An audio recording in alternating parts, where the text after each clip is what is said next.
Hi guys, and welcome back. As you can see from the title of the video, I'm doing a wheel bearing replacement on a 2015 Mini Cooper D. So the problem I'm having is around 20 to 30 miles an hour upwards, I'm getting a really big humming sound coming from the front end. So I've jacked it up in the air, and I believe that it's the wheel bearing. I'll show you my workings out. So this is the bad side, I believe. So I'll spin it and you can hear that sort of grinding noise. Now that could be the brake disc up against the brake pad, but it doesn't keep spinning for very long, and that sort of tells me that the bearings are starting to seize up, and that's maybe why I'm getting the noise. So I've done the other side already. Mind the mess, but this is the good side, and that spins much more freely and there's no noise.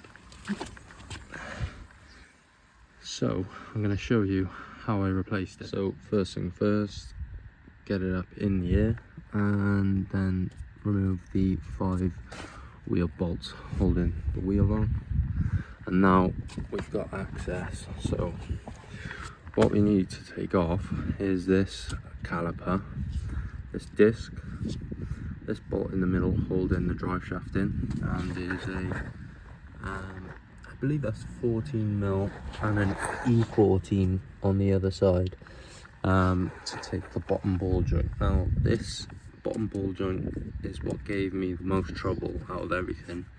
I had to get creative, so when we get to that I'll show you how I got that bottom ball joint out. So first things first, we're gonna turn the steering wheel to the left, just so I've got some access to these caliper bolts here. So these 2 bolts in the back of the caliper, obviously turning that steering wheel gives you a lot more access and gives you some space to get your breaker bar down to crack off the bolts. And then I switched over to the ratchet. They are an E16. Can't see that, it's disgusting. E16, so just this shape. And then what I'm going to do, I'm just going to get a pry bar, maybe a little bit of a hammer just to tap this out, and then I'm going to use my cable tie and just put this through one bolt somewhere and just hang it from the strut, the spring, sorry, and then that's out the way. Then we can get to taking off the brake disc and getting the bolt out for the drive. To get the brake disc off, it's pretty easy. Just get yourself a flathead screwdriver, jam it down into the vent on the disc, and then I've got this, I think it's a H6 sort of just T-handle bit. So I'm going to hold one hand on the disc here, and then the other hand is going to crack this bolt off, and it should come off pretty easily. You do get some that just strip the threads or just round off. Hopefully that won't happen to you, but there are extractor tools and drill bits, etc. you can get if you are having problems with that. But just give it a good sort of couple of taps with a hammer before you try it, just to try and break the rust off, and give it a go. Maybe some heat as well. Now I've got that up out of the way. On this side I've actually got the brake wear indicator, so I'm just taking that off the bracket. That just slides outwards, and I've taken the ABS sensor out of this sort of grommet there as well, just to move it all out the way. So now we can do one of 2 things. We can either take this bolt off, which is a 17mm Allen key head, and then we've got this big one here. So I'm gonna take this bolt out, and it may require a bit of tapping through, because I took the 14mm off, but the bolt was still stuck inside and through the hub here. So I just gave it a little tap with a punch and a hammer, just to get it out the other side. And then what I've got is a chain and a long bar to get this ball joint separated and through. So I'll show you that. So this side actually came straight out, pretty easy. yeah, this is an E14 on the backside there, and then a 14mm nut. So now we have that released. So you can get a tool that slots into the back of there and sort of separates the hub, which I will get something down in now, but I'll also get my chain and my bar.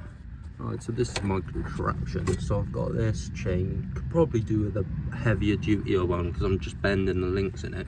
But I've also got this really long breaker bar here. This is the longest one I've got with the best sort of thickness. And what we're doing is basically just elongating and giving me some leverage to pull that ball joint out, because you're not able to do it any other way, I don't think. So yeah, leverage is your best friend in this scenario.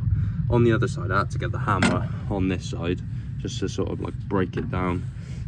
So yeah, I've got this lump hammer that I used, and that's what I had to do on the other side, but this side is actually coming away. So what I'm gonna do, I'm gonna give it a little tap because that's as far as I can really get it, and then it should pop out, and just move it to one side. And that's the size of the breaker bar that I used compared to sort of your standard size breaker bar.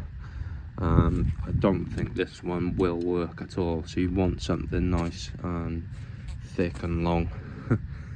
So yeah, that's out of the way. So now we can get this drive shaft bolt out, which I've got the socket for. So this came as a kit, and this is a Allen sort of key head. So it's 14mm on the one side and 17mm on the side that goes into the bolt there. And then I'm just gonna get my 14mm and use a breaker bar first. My impact wrench might do it, we'll see, because this side seems to be going much better than the other side. Now I will need to get something in the thread here just to stop this from rotating. Right, so I've got this, it's pretty thick, and it's just held through the nut there, through the hole there, holding on to itself. And now I've got the breaker bar.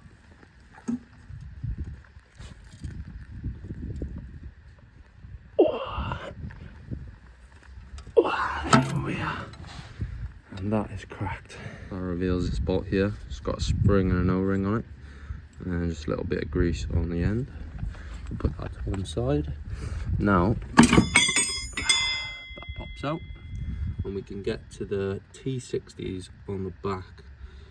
So we've got a little extension bar, and I'll just use a breaker bar to crack them all off, and then I'll use just a ratchet to get them out then. And then this, with a couple of taps of the hammer, will come off. Right, so that's all 4 bolts out at the back there, T60, I think I mentioned. You'll have to persevere with the bottom bolts just because the drive shaft's sort of in the way. But it's pretty easily done. So now we can give this a few little taps.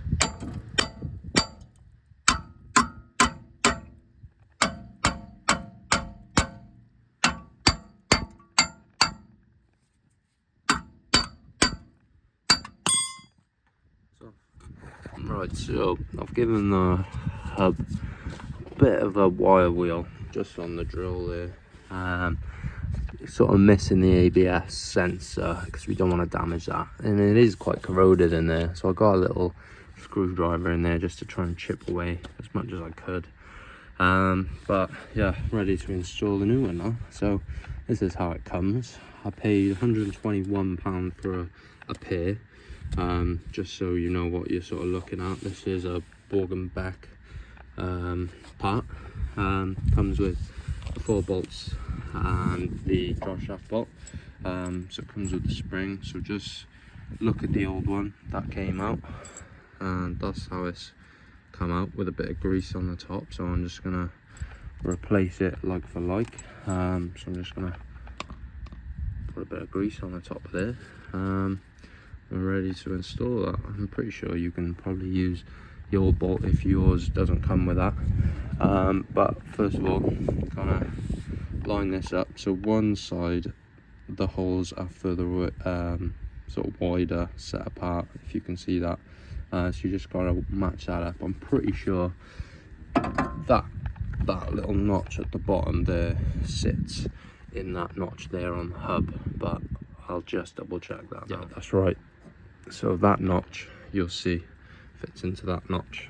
And then what you want to do, just put the bolts in hand tight for now, just to line it all up. You don't want to cross thread the new part, and then we'll get the ratchet on it. Right, so I've nipped up those bolts around the back, and I didn't talk them out, but I basically just put them in by hand just to get them all nice.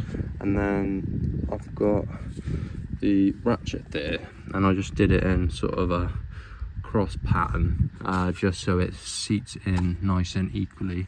And I did it as tight as I could with the ratchet, and then I just gave it like a nice quarter turn with the breaker bar there until it just felt nice and tight. So now I'm going to get my paint pen, mark these up.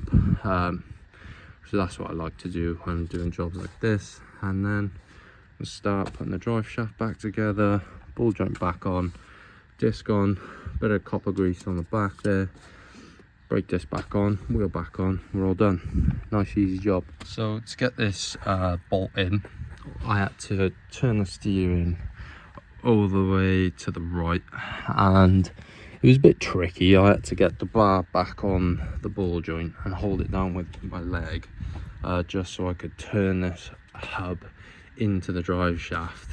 And then I managed to get a couple of turns on this big bolt there, and then all I did to tighten it up was give it a good go on the impact, and that should be enough. And then I've just paint marked all my bolts then, just so we know if they've moved or not. So she spins, drive shaft spins. Time to get copper grease, brake disc, brake caliper, wheel. Right, so car's all back together. I torqued up the wheel bolts, made sure everything was snug all around the parts that I've taken off. Everything's back together nicely. Really simple job. Some cars I've worked on, the bearings need to be pressed in and out, and it all becomes quite a big faff. But I think Mini / BMW have got these wheel bearings right. It's just 4 bolts, bolt in, bolt out, little tap of the hammer. Don't break that ABS sort of sensor, because you'll end up paying like 15 to 20 quid for a new one. Yeah, just take it easy. Use leverage is your best friend on this job, because I just found myself using the breaker bar more than I would on other cars. I'm not sure whether it's just this car they just torqued up or the age of the car, but yeah, it all went really smoothly. And I've just taken it on a drive now, and the humming has completely disappeared, so I am really happy with that. It's always a good feeling when you've diagnosed something yourself, fixed it yourself, without sort of anyone giving you advice. It is a really nice feeling, so I am happy with this, and this is up for sale now. But I hope this helps someone. If you liked it, give me a thumbs up and subscribe if you want to see more videos on Minis, BMWs, anything like that. And yeah, catch you all in the next one, guys. Peace.